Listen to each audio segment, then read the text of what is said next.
Welcome to the Individual Services Agreements training module.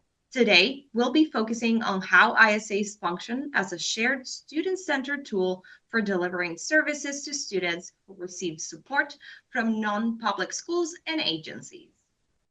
This training is meant to connect the legal requirements with what actually happens in practice so that services are delivered clearly, consistently, and in alignment with student IEPs.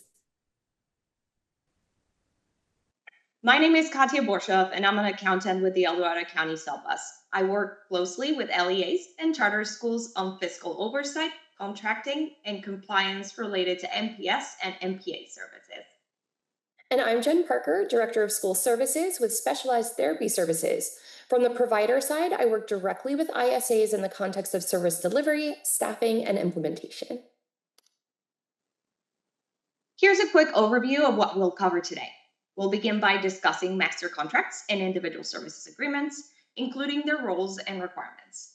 Then we'll introduce the ISA form itself, followed by practical tips for completing and updating ISAs.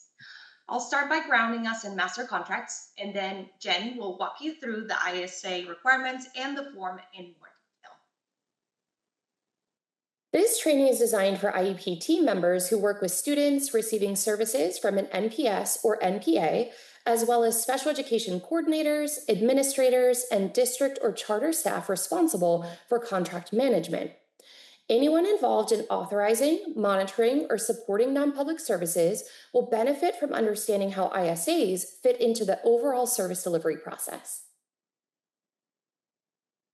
When a student's IEP includes services from a non-public school or agency, something critical must happen between the IEP meeting and the first day of service.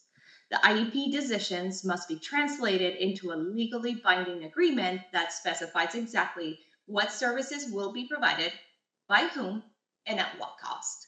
That agreement is the Individual Services Agreement, or ISA.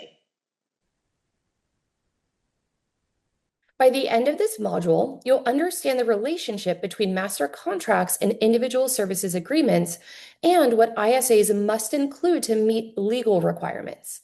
You'll also learn how to complete the CELBUS ISA form step by step and when and how ISAs should be updated as student needs change.